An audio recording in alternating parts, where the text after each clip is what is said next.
What's happening, folks? Welcome back to the channel. It is the live starting 11 prediction for tomorrow's game at home against Dundee. It's the rearranged fixture, obviously, after the storm damage just over 10 days ago at Celtic Park. It is the chance to go back to 13 points clear at the top of the table, but tonight there is only one place to start, and that is Brendan Rodgers' pre-match press conference today, where all the attention, all the eyes and certainly all the ears were on Brendan's thoughts in terms of the lack of incoming striker in the January transfer window. I think you could tell exactly where Brendan Rodgers is at with it. He, on the one hand, didn't want to appear too downbeat, given that the team have done so well this season, but you could tell there was a real undercurrent of frustration in loads of his answers. I've got some. He spoke about it for most of the press conference. Really, I've got some lines jotted down that he gave. We'll review the whole process. As a collective, it wasn't ideal. There's no doubt the squad is lighter. The squad is tighter than I would like it to be. Could we have done better? Should we have done better? Yes. So I think all of those admissions were there. And probably the best part of the answers that he gave today was the piece about him being the leader and not letting himself get the hump, to use his words. I think that's telling as well, because he's probably found himself in that position over his career. You would have to assume that he's alluding to previous times as a Celtic manager, the last time he was here. And when you're the person responsible for motivating the players and leading the players, inspiring them, coaching them, you need to be in a good mood. That's what he said. So there's some things we can't control. Whether he means that him himself he can't control all of the transfer business that comes in, or he means the number of factors involved in football transfers means no one person can control the outcomes. I think you could tell he was disappointed about it.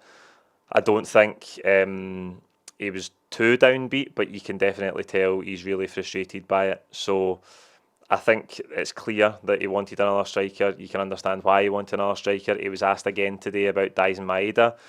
He also gave some detailed thoughts on Johnny Kenny and how he's been impressed by him. I think that's a clever tactic in terms of trying to calm people down, in terms of saying he's been really impressed with Johnny Kenny, because he has to be. He's now the second choice out and out striker.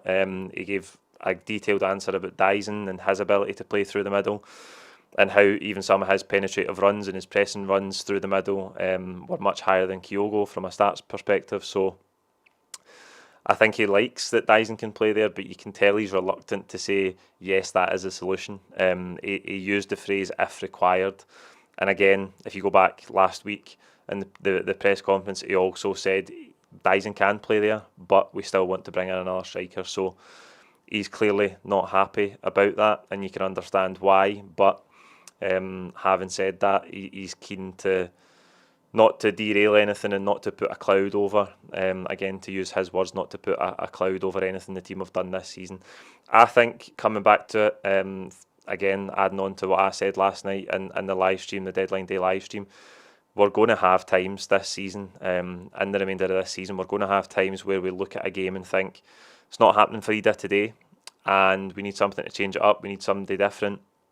And if it's Dyson coming in off the left to go through the middle, it might not work. I think we need another striker there. Can Johnny Kenny step up and be that? Can Daniel Cummins step up and be it?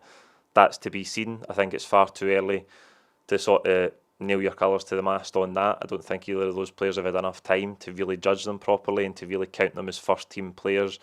Certainly to count them as replacements for a player like Kyogo. So there's going to be games, and we need to brace ourselves for it, where we're struggling, Ida's not quite at it, and we're looking for another striker with different qualities to Ida to change it up, bring something different to the game, and that's not going to be there for us. That's when, again, the sort of negativity around this subject is going to rear its head. The club are going to have to deal with that. I'm sure the manager's aware of it. He did say that he understood the frustration from the supporters today. Again, I don't think he can say anything different. You can understand why supporters are frustrated. We are lucky enough to find ourselves, well, we've earned it. We've earned being in this position, this commanding position domestically. But again, it's the bigger games. It's trying to win a treble, the one-off cup ties, the Champions League games particularly, where we're going to need to be at our highest level. and if he does not available, then we're going to have problems, you would think. Again, we'll see how it unfolds. We'll see how much football Dyson plays through the middle. We'll see how much football Kenny and or Cummings plays between now and the end of the season. But I don't think there's any arguments from anyone that the squad is now lighter, and particularly through the middle, we leave ourselves open to risk in terms of injuries, in terms of suspensions, when you've only got Ida there. Don't get me wrong, he's responded brilliantly to Kyogo leaving and him becoming the main man. It's only 2 games in. Not really any time for him to have peaks and troughs yet, but he's responded really well, and long may that continue. We face Dundee tomorrow, so they're just off the back of a pretty horrendous result for them. They lost 6-0 to Hearts, and when you think about how Hearts have gone this season, they've obviously kicked on under Neil Critchley, and they've been getting better and better, but that is by far Hearts' biggest win of the season. So I think it's disappointing for Dundee. You go back to that game where we played them, they were really good against us, there's no doubt about that. In the second half, they made it difficult for us. We rescued a point with Engel's late penalty. Then they went and beat their city rivals, Dundee United, in the Scottish Cup. But obviously that game against Hearts is a real sickener for them. So back at home for us tomorrow, probably determined to right the wrongs of that game at Dens Park, because I think we looked weak in that second half. So we should be out to just, I think whenever you lose or draw against a team, the next time it comes round to playing them, you've got that bit of extra added motivation. So let's hope we have that tomorrow, and go and get this 3 points to take us back 13 points clear. 13 games to go, and we're really getting in the realm of ticking the games off now. Hopefully as we gear towards that 4th title in a row. I can see the comments coming in. If you haven't already, like the stream as always. I'll get to the questions in the comments. A lot of you asking about Jeffrey Schlupp, who was confirmed today will wear number 15. I think he will be a decent addition for us. I think he brings a power and a physicality that is not in the squad in abundance. I think one of the things that really stood out to me at Villa Park, again, when you're there at the side of the pitch as well, you see how strong these guys are. They're technically brilliant footballers, but they're so strong and you cannot shift them off the ball. And I think that's the area of our game where we could be stronger. That's some of our midfield players protecting it, but also trying to win it back. I think across the pitch we lack a power and we lack a physicality, and I think Schlupp will bring us that. Chris Boy, will Schlupp be in Paul's starting 11 prediction? Before we get to the team, I'll give you a spoiler. He won't be. Brendan Rodgers seemed hopeful that he would be involved in some capacity tomorrow, but I think the fact that he's just arrived in Glasgow today means there's no chance he's going to. He might get a cameo tomorrow off the bench. You never know, but having played very little football and just come in the door today, I don't expect him to start tomorrow. But again, it's at the very least good to have that option, given that Taylor is the only fit and available first team left back until he came in. So he'll help us, and I think throughout the course of the season we will see him play some games.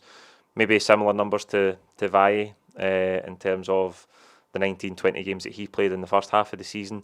Maybe not quite so many games left. Now we're in the back end of the season, but no doubt Schlupp will play a part. And like I say, he brings a physicality that we don't otherwise have. So let's get to the team. You can let me know your thoughts as we go through. It'll be Casper in goals. I thought the other day, obviously, we lose the goal. I think the defence could do much more in front of him. There is the shout for the push on Carter Vickers, but I think Trusty just needs to play to the whistle and deal with it and clear the ball out the penalty area and then worry about if it's a foul after that. I think aside for that, I don't remember too many saves that Casper had to make. Back four, I'm going Johnston to come back in after Ralston replaced him. Nice for him to get a rest maybe on the bench. I think he's played a lot of football. He's been probably one of the only players who hasn't been rotated quite as much as the others this season. Really big player for us. Carter Vickers and Trusty, I think, at centre half. Taylor at left back, and not Schlupp, as I've just described. In midfield, the captain Callum McGregor, 500 appearances the other day. We talked about him in the full-time reaction outside Fir Park. An incredible achievement, an incredible player. The consistency that he's shown, the professionalism, I think the way he conducts himself on and off the pitch, he's an absolute credit to himself, and a credit to the football club. 500 appearances. I think he becomes the 14th man in Celtic history to reach that milestone, which tells you everything about how consistent he's been, how available he's been, how robust he's been. An incredible footballer, and again, I've got him in this starting 11 tomorrow. Could you see an opportunity to rest him? Possibly. Wraith Rovers at the weekend might be a better opportunity to do that. I think again you're looking ahead to that Bayern Munich game, and you want everybody to be in top shape for that, ready to go at their full fitness level to give absolutely 100%, as we'll need to in that game. In front of them, I'm going Bernardo and McKeown. This is a midfield that started against Dundee the last time out. They struggled actually in that middle period of the game, early in the second half. I think again Hatate at the weekend was good, but it might just be an opportunity to bring him out. Again, I was torn on this. I think it's difficult to judge what Brendan Rodgers is going to do with the midfield, particularly when you think about the number of options he's got in there. Engels coming off the bench, playing a lovely ball through for Jota's goal, for Dyson to square the ball into the 6-yard box for Jota. So again, Engels has done all right in his recent appearances, decent at Villa Park, good again off the bench. Could he get a start? I think he possibly could. I just think McKeown and Bernardo's probably due a start. He hasn't had one for a run of games now, and McKeown did get one at the weekend, and I think he might just get the nod again. Again, you look at Wraith at the weekend, it's an opportunity for us to maybe make some more changes and just protect the key men ahead of that game against Bayern. Right hand side, I'm going Kuhn. The left hand side, I'm going Dyson, and through the middle, Ida, obviously. No surprises, no prizes for guessing. I think Dyson on the left, you see Jota coming into the game on the right hand side at first, and then swap back over to the left hand side. Yang comes on late in the game. I think Jota, we're just building him up.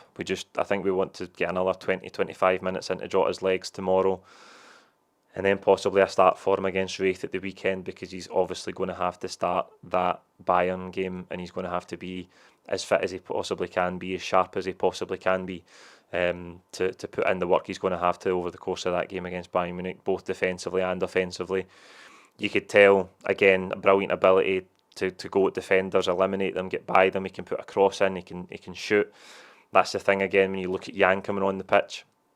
They're worlds apart as players in terms of their end product and their ability. Yang, when he gets the ball, even if he gets himself a half yard to cross it, there's never a cross at the end of it. He never backs himself to shoot. With Jota, he can do everything. He can go by players, he can get to the byline, he can put a cross in, he can score a goal.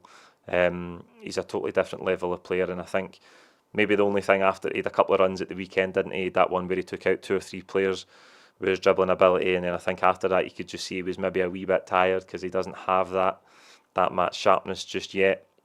But I think even Schlupp on the left hand side could be an option for us as well. If somehow Dyson is through the middle, Jota's on the left hand side, we could play Schlupp on the left hand side, and we could avoid having to bring Yang on again, because he is really toiling right now whenever he's coming on the pitch. Every time he had the ball the other day against Motherwell, it seemed like he just surrendered possession. Anida through the middle, let's hope he continues that good form. Done really well at the weekend. I thought some of his touches were brilliant, with balls over the top into his feet. That's something that he's been a bit rusty on this season. Looks like he's improved with that. Again, that comes as a knock-on effect of the confidence that he gets from scoring goals again, and all strikers need that. So let's hope that Ida can continue that form tomorrow. Again, he showed really good finishing ability, to be in the right position. All 3 of his goals in the last 2 games have come inside the 6-yard box, in that key area where you want your striker to be to score goals. We've had some lovely moves actually to create those goals for him, and let's hope that continues tomorrow night. Right, before I leave you, let's get to some questions. John O'Neill, is it because the Irish League that we are diminishing Kenny? If it was the Norwegian League and he'd scored 5 European goals, we'd have a different opinion on him. Keeping him on the bench will lower morale. Maybe he can get a start at the weekend against Wraith Rovers. Again, I think if you look over Celtic's recent history, the number of players we've signed from Ireland and the level they've come in and been able to get to is there for everybody to see. It's not often we bring someone in from the Irish League and they are at the level where they're ready to consistently be a success and be a first choice player at Celtic, I think you have to face that reality. Nobody's dismissing Kenny. I think he's going to have to prove to the manager that he's worthy of the game time over the next few months. And I think if he's proven that on the training pitch, Brendan Rodgers seems to be affirming today that he's a really good finisher and he can strike the ball well. He's got to get himself in the team and shows that he can do that and first team matches for Celtic, and then confidence will build in him, his confidence will grow, and maybe he can play a bigger part than he already has. So let's see how it goes for Kenny. Who else have we got here in the comments? McLaughlin, Dundee will be in a downer after Hearts. That is a certainty, you would think so. Again, maybe that can work in a different way where they're trying to make amends for that game at the weekend, and they might even be more inclined to defend deeper and really keep the ball out of the net because they've been on the end of a heavy scoreline. But we'll see how that pans out tomorrow. Chris Hogg, I think Hatate and Engels start tomorrow, but McCowan and Bernardo will against Wraith. That's a good shout, Chris. I think I was thinking about that myself. Is it good enough to keep Hatate going tomorrow? I think he's been in a relatively good rhythm of form, Rio Hatate, and again, consistency is the really important thing for him. It's a big element of his game that has been missing, so when he gets in a wee groove of decent form, the manager probably wants to keep him in there. I think that means he could start tomorrow. I just couldn't make my mind up about Hatate if you rest him from the start tomorrow or you do it at the weekend, because again, you want to have him as sharp as possible to start the game against Bayern Munich. I think it's good for the manager to have loads of options in midfield, and he's certainly got that just now. Mark Fairfield, maybe Yang can improve. Learning from Jota, possibly. I think having good players round about you does increase your level. I think when Yang sees that competition, he will know, seeing it every day in training, that he has to get better. I'm not sure he's got it in him to get to the level that he has to get to play for Celtic. I think we've seen that for long enough now. And I hate to be as negative as that. I hate to write a player off, I really do, but I just think Yang's output has been so disappointing and so underwhelming. So maybe the influence of Jota can help him a bit, but I think in the summer he is one that you'd be looking to move on, whether that's going to be on loan around, or Yaster trying to bring him in from Sarpsborg. We're clearly looking to add another winger now. We can't keep Yang anywhere near up the pecking order if we're going to bring in another winger in the summer. I think the writing's on the wall for him. Last one tonight, Jamie McGowan. When is the new mural getting unveiled? That's a big question. I feel like people are just gradually coming into these videos. Maybe some people who don't watch every video, but they've just come back in. They've seen that Kyogo's left and they're like, you've still got Kyogo behind you. Give me 5 minutes. It will be changed. You'll see who it is.